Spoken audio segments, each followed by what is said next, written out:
अस्सलाम वालेकुम दोस्तों, जनरल कमर जावेद बाजवा और सदर आरिफ अलवी की एक और मुलाकात हुई और एक और मुलाकात उनकी नाकाम हो गई है। इमरान खान पर हमले के बाद जो पूरा ड्रामा रचाया गया था, उसके बाद सदर आरिफ अलवी पिंडी गए। वहां पर उन्होंने army chief general Qamar Javed Bajwa से मुलाकात की और जो डील बनाने की कोशिश की जा रही थी, जो मामला तय करने की कोशिश की जा रही थी, एक बार फिर उसमें नाकामी हो गई है। यह पूरी कहानी क्या है? आखिर इमरान नियाजी ने जनरल कमर जावेद बाजवा के पास आरिफ अलवी को क्यों भिजवाया था और आरिफ अलवी वो क्या पैगाम लेकर लाहौर में शौकत खानम अस्पताल गया? वहां उसने 3 घंटे इमरान नियाजी के साथ मुलाकात की और उस मुलाकात के बाद इमरान नियाजी ने बड़ा ऐलान किया।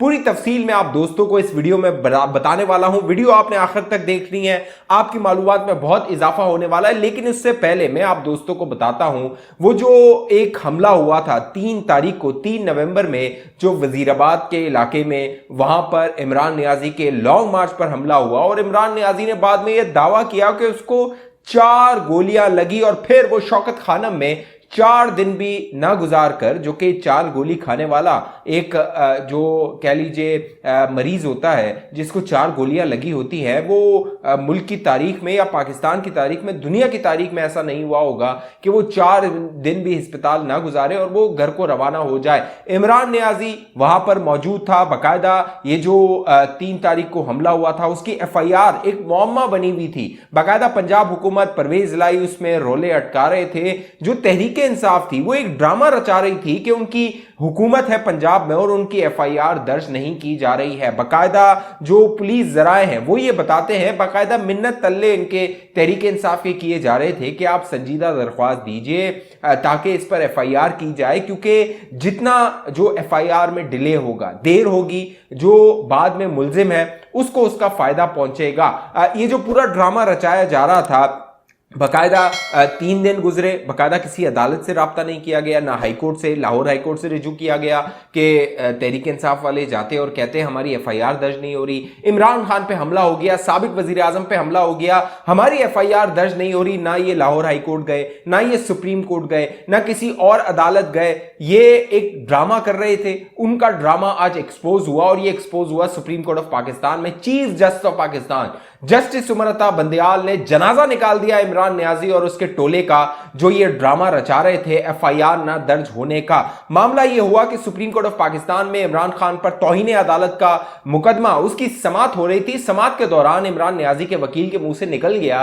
कि जज साहब, जो इमरान खान है, साबिक वजीर आजम है, उन पर कातलाना हमला हुआ है और उसकी FIR दर्ज नहीं की जा रही। तो chief justice of Pakistan justice सुमरता बंदयाल ने बाकायदा जो चीफ सेक्रेटरी हैं पंजाब के, उनको जो है वो मुखातिब होकर कहा। बाकायदा IG पंजाब जो फैसल शाकार है, जिनकी बाकायदा सुप्रीम कोर्ट ऑफ पाकिस्तान में चीफ जस्टिस ने तारीफ की कि आपको आलमी तौर पे आपकी शोहरत है, आपका नाम हमने सुना हुआ है, उनसे दरियाफ्त किया और उनसे कहा कि ये FIR क्यों दर्ज नहीं की जा रही, अगले 24 घंटों में ये FIR दर्ज की जाए। तो IG पंजाब ने बड़ा इंकशाफ किया, बड़ा दावा किया सुप्रीम कोर्ट ऑफ पाकिस्तान में और उन्होंने बेनकाब करके रख दिया, नंगा करके रख दिया तहरीक इंसाफ और इमरान खान को और परवेज इलाही को। उन्होंने कहा कि जो परवेज इलाही है, पंजाब हुकूमत है, वो रोरे अटका रही है, वो ये FIR दर्ज होने नहीं दे रही है।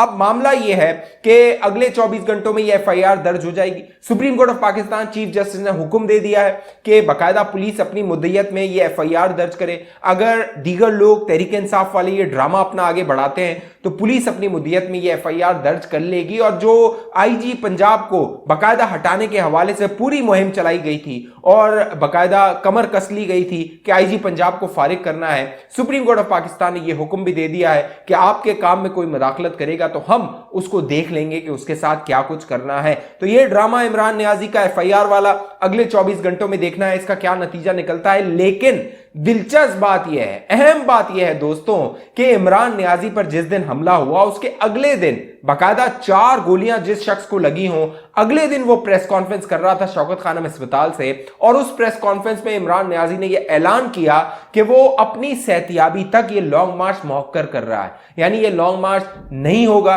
फिर जब वो सेहतियाब हो जाएगा तो फिर एक बार इस्लामाबाद पर यलगार करेगा, हमला करेगा और इस लॉन्ग मार्च को लेकर वो इस्लामाबाद आएगा। लेकिन जो इमरान नियाजी के हैंडलर्स थे, जो पीछे डोरियां हिला रहे हैं, क्योंकि इमरान नियाजी की जो 2011 से सियासत है ना, चाहे जनरल पाशा ने इसकी सियासत को आगे बढ़ाया हो, चाहे जनरल ज़हीरुल इस्लाम ने आगे बढ़ाया हो, उससे पहले जनरल हमीद गुल होता था जो इसको जो है वो सियासी तौर पे चलाता था, इसको मशवरे देता था। अब मामला यह है कि इमरान नियाजी को जिन लोगों ने सड़कों पर जलीलो ख्वार किया हुआ था, उन्होंने कहा, नियाजी को हुक्म दिया, नियाजी तुम्हारी जुर्रत कैसे हुई कि तुम आधा काम अधूरा काम छोड़कर दोबारा घर को चले जाओ। लिहाजा मामला यह हुआ कि इमरान नियाजी ने एक और प्रेस कॉन्फ्रेंस की और उस प्रेस कॉन्फ्रेंस में ऐलान किया कि एक बार फिर लॉन्ग मार्च होगा। लेकिन दिलचस्प बात यह है दोस्तों, इस ऐलान से पहले, इस यू टर्न से पहले जो आरिफ अलवी है उसने मिन्नत तल्ले किए जनरल कमर जावेद बाजवा के। वो गया है army chief general Qamar Javed Bajwa के पास इस हमले के बाद 3 तारीख के बाद, और वहां पर उसने एक बार फिर रट लगाई अगले आर्मी चीफ की तैनाती के हवाले से, क्योंकि इमरान नियाजी को जो सड़कों पे जलीलो ख्वार किया हुआ है वो अगले आर्मी चीफ 29 नवंबर की तारीख इंतहाई अहम है दोस्तों, इसको जहन में रखिए।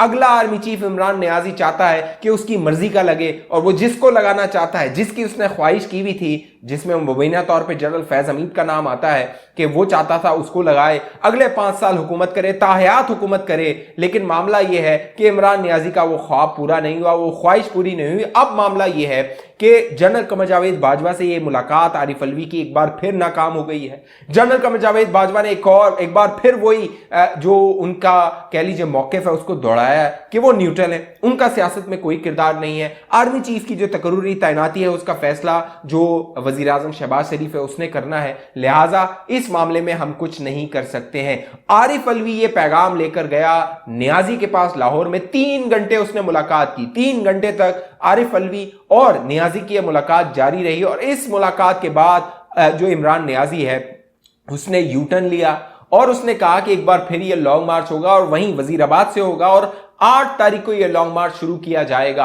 और दिलचस्प बात यह है कि नियाजी ने कहा यह लॉन्ग मार्च 10 से 14 दिनों में इस्लामाबाद पहुंचेगा। वो लॉन्ग मार्च जो कि 6 दिनों में 2 घंटे का सिर्फ सफर तय करके लाहौर से जो गुजरावाला है वहां पहुंचा था, अब अगले 14 दिनों में इसको इस्लामाबाद, गुजरावाला से इस्लामाबाद पहुंचाया जाएगा। यह भी अनोखा है। अब ये जो पूरी ड्रामेबाजी है ना, इसमें आप दोस्त डॉट्स को कनेक्ट करें तो आपको पूरी साजिश, पूरी कहानी नजर आ जाएगी। जिस तरह 2014 में इस नियाजी को इस्तेमाल किया जा रहा था कि किसी तरह जो नवाज शरीफ है उसका इस्तीफा हासिल कर लिया जाए, उस वक्त की हुकूमत को निकाल दिया जाए, नए इंतखाबात करवा दिए जाएं और जो अपनी पसंद की तैनातियां हैं, एक्सटेंशंस हैं, उनको हासिल कर लिया जाए। तो एक बार फिर वही खेल खेला जा रहा है और एक बार फिर जो नियाजी है, इमरान नियाजी है, वो मोहरा बन रहा है, इस्तेमाल हो रहा है। क्योंकि नियाजी की जो सियासत है अगर उस पर आप नजर दौड़ाएं तो आपको नजर आएगा कि इसको इस्तेमाल किया गया है और ये इस्तेमाल होता रहा है,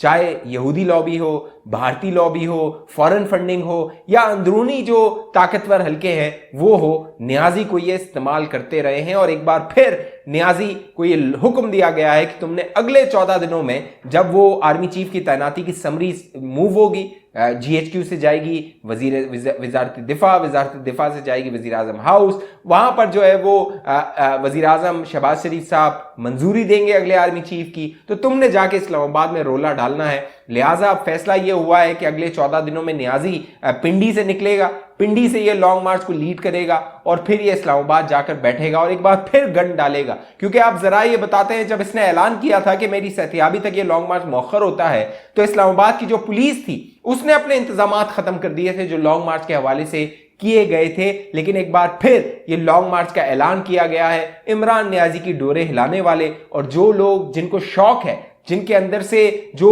अगला आर्मी चीफ की ख्वाहिश है वो निकल रही है, जिन्होंने 2016 में प्लानिंग की थी और जजों को जाके कहते थे, जो जज शौकत अजीज सिद्दीकी थे, जनरल फैज गए थे वहां पर, उन्होंने कहा कि हमारी 2 साल की मेहनत जाया हो जाएगी। तो अब लगता ये है, बज़ाहिर ये लग रहा है मुबैना तौर पे कि जनरल फैज हमीद साहब इस सारे खेल के पीछे हैं और उनके साथ चंद कुव्वतें हैं, जिस तरह ज़हीरुल इस्लाम और जनरल पाशा हुआ करते थे, उनके साथ कुछ कुव्वतें हैं जो इमरान नियाजी की डोरियां हिला रही हैं और मुल्क को गैर मुस्तहकम कर रही हैं। सच हम कहते रहेंगे, बताते रहेंगे, एक एक हकीकत आप दोस्तों के सामने रखते रहेंगे। अभी तक ये चैनल आपने सब्सक्राइब नहीं किया, इसको सब्सक्राइब कीजिए, 7 घंटी का निशान है उसको लाजमी दबाइए, फेसबुक पे देखने वाले दोस्त इस वीडियो को शेयर कीजिए, हमारे पेज को लाइक कीजिए, फॉलो कीजिए। अगली वीडियो तक मुझे इजाजत दीजिए, अपना ख्याल रखिएगा।